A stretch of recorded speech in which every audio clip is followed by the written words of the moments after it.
Good evening, everyone. I am sorry that I was not personally able to be there with you this evening. I want to give a big thank you to the Harbor House for inviting me to be your speaker, one of your speakers for this evening. I want to be able to encourage someone with my story.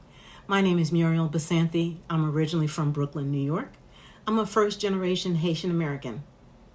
I'm proud to be an executive producer and TV host for the Let's Talk About It, the Candid Conversation Show with Muriel and Ruby. My platform is to be able to have conversations on topics that are unspoken and taboo in our communities. I would like to share a little bit of my story with you. And so in the marriage, we're going back to this. In the marriage, what sort of things did you experience, if you can share? Well, it was, like I said, losing dad. It was almost like a father figure, father, always demanding, always saying, this is what you're going to do, this is what you're not going to do. It's almost like he picked up where my dad left off. Not that dad was, a bad person or anything, but they were our parents taught us, they were very, very strict, and we knew what needed to be done. Exactly. So it's like he almost picked up where dad left off. Yeah, where dad left off when dad passed. So it was just a lot of controlling, but it seemed like he was more strict, of course, than dad. It was just like something that you just couldn't, I don't know, you love the person. You love the person, and who wants to argue? Sometimes I would just walk away. You know, he would find me, and then only stresses you out. Arguments would start, but it was just every little thing. It was like I wasn't good enough. Did you feel that you weren't good enough, or he just portrayed that to you? No, he made me feel like I was not good enough. And I had all this education, more education than him. Right. I mean, I had all these talents. I was a happy person. So maybe he was just trying to lower your self-esteem. Probably so, maybe to lift his. I'm not sure. But it was just he had like a real hold on me. Was it narcissistic behavior? I believe it was. I believe it was. Sounds like it. It seems like it. Do people know what a narcissist is? Narcissists, they basically think of themselves. They're controlling. It's their way or no way. Right. Yeah. That's it. So it almost seemed like that was him. And if I tried to, or anytime I said, you need to go get some help. Right. I don't have a problem. You have a problem. Usually that's what happens. I don't have a problem. It's you. So, no matter how many times I would ask. Did you feel that you had a problem, though? I felt like it's almost like he had a way of making me feel like it was me. And I know that, I'm not perfect. No, no one is. I'm not perfect, but if I cook, I clean, take care of the kids, take care of the children, you're taken care of, and then at night when I'm trying to sleep, you're still taken care of. Come on. Yes. You would think that, okay, man, you've got it going on. If you realize that, you just wanted to remain because of the children, or? Yes, because, I had the oldest. I had my oldest child, before him. Right. So I had her, so that was one father, and here. So you were trying to just hang in there and make it work. Right, make it work. Who wants to go through a divorce? Nobody wants to go through that. I don't want that for my children. Right. I wasn't experienced that. I wasn't brought up in that type of household. Exactly. Mom and dad, we never saw the argument. I'm not saying that they were the perfect couple and they never argued, but we never really saw that. I've never ever seen it. No, never, they would do that behind closed doors, and that's the way it should remain. Well, at first I used to think that, but then after I got married, I realized that no, because I honestly thought it was supposed to be fairy tale. My first argument, I started saying, oh my gosh, we're not going to make it. And then I was told, no, that doesn't mean that. That's real life. Right. So you should let your children see disagreements. A disagreement, yes, but not a major argument where you're cursing at each other. Exactly. That should not be no, in front absolutely of your not. children. But I agree. You're right. Yeah, a simple disagreement they need to see, because nothing is perfect. Nothing's perfect. It's not a fairy tale. It's not a soap opera. That's right. Yeah. I didn't feel that way, because I know when you all used to visit, I would feel that something was there. I didn't say anything, but I felt something was there because there was little things that was said by him, and then I'd say, well, why would he say that? Yeah, why would he say that? Why is he trying to attack her in that way? Right. So, but why I say fairy tale is because I had this big, beautiful wedding. It was beautiful. I had, it seemed like I could just do whatever I want. I didn't have to think about it. I didn't have to really look at my bank account because I knew it was being taken care of. Money was there. I just swiped my card. And so that part right there, I say, I thought it was a fairy tale. Yeah. Yeah, because I know a lot of people personally that they struggle every single day, you know? So at that moment, for those few things, I'm like, oh, I'm fine. You can deal with it. I can deal with this. Exactly. It's going to be okay. I can deal with it. So I stayed. And here we go. When the children came into the picture, did it become worse? Finally, on the outside looking in, I realized that when my son was born, and I had to put my attention, basically most of my attention, to a newborn. Yeah. He can't take care of himself. Right. He can't feed himself. He can't change his diaper. He did not ask to be here. Right. So some of that attention was not on my spouse. So at that time, I feel like that is when it started, because he wasn't getting all of my attention. It needed to be about him. Was he supportive, though, with the child? Absolutely not. So you had to do everything? Yeah, everything was a show. You know, it was a show. Yeah. I had to have, you know, I had a Mercedes when we got together, and I had to have the biggest Mercedes, so he bought me another. And everything was a show. We would go to church, and he would have to pull under the, what do you call that? Awning.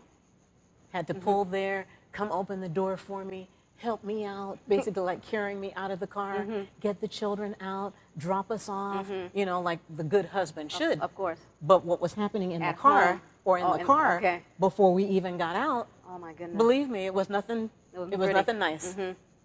Wow, so, and you're walking in the church. Right, praying, and looking at people and giving people advice on how.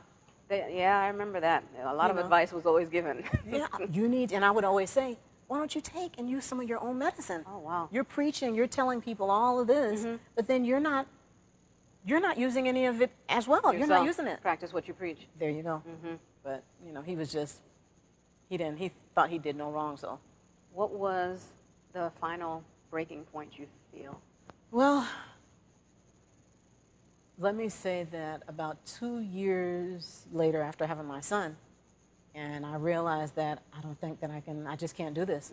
And I didn't want to disappoint mom and dad because of all the money. You have to think there was a lot of money that they spent, and that's just me. That's just the kind of person, you know, just because of how we were raised. Of course. That all this money was spent on me. They could have spent that money on something else. Paid a couple extra bills or whatever.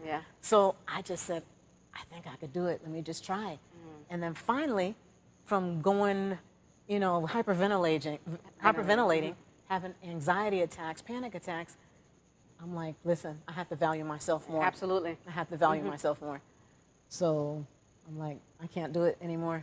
I can't. I think we need to just separate or get a divorce. I just can't do it. You didn't think to actually do counseling before? I asked several times. What did you get back in return? That there was something wrong with me. It was not him. That I'm the one that needs to seek counseling and not him. So he just didn't want it. He was stubborn, or he just didn't want it? He just said no, because he would have the last word. Of course. He had the first and the last word. So it's like, here I am sitting like a dummy. Now looking at it, I'm like, I was so dumb. But a lot of people, I'm sure, are saying, well, why didn't you just leave? You know how people love to say that. And I hate when people say that. Either. Unless you have been in an abusive relationship, walk in my shoes. Do not, don't you dare say, well, why did you stay? Or why didn't you leave? What was your problem? Maybe there's something wrong with you. Right. Because if you're going through all that, why would you stay and then have kids? Shut up. Shut up. I know that's right. I agree. Yeah, no. Yes, don't speak on it. Don't speak on it. If you want to really piss me off, you start having that kind of conversation with me. Until you walk in my shoes, it's true. Don't speak on it. Yeah, you don't know what somebody is going through behind closed doors. I know we felt things were going on, but we didn't say anything. I'm the type of person who, unless somebody is physically hitting you, I'm not going to let somebody deal with their own relationship. Right. But I remember one time when Mom was here and he said, she can't leave me because nobody's going to want her with all these kids. And I said to myself, what is wrong with this guy? I can't believe this man is saying this to the his sister and the mother. That just tells you the type of person that, I said, what? I mean, who says that in front of your family? She can find anyone she wants. She's beautiful. Just because she has the kids does not mean she can't find anybody. Right. But he would say that all the time. He would it always was like tell me belittling that. you. Right. Matter of fact, I've got to read an insert from the book, out of the book.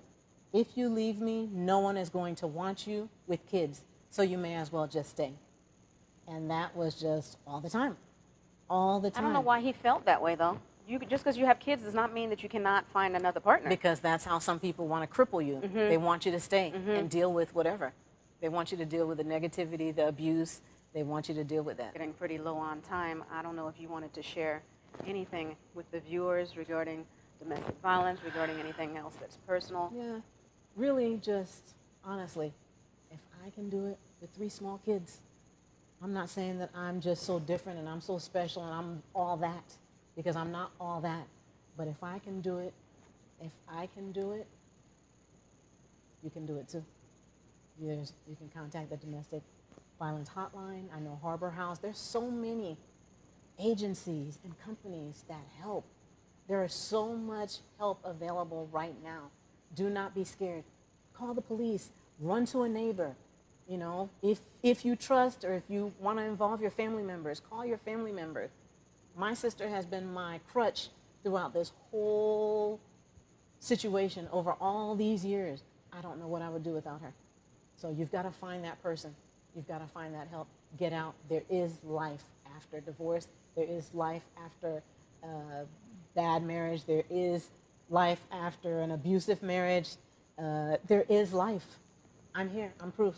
Yep. I've got a lot of bruises, but I'm here.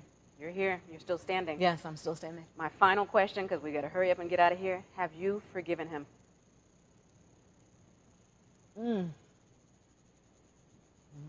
That's a tough one.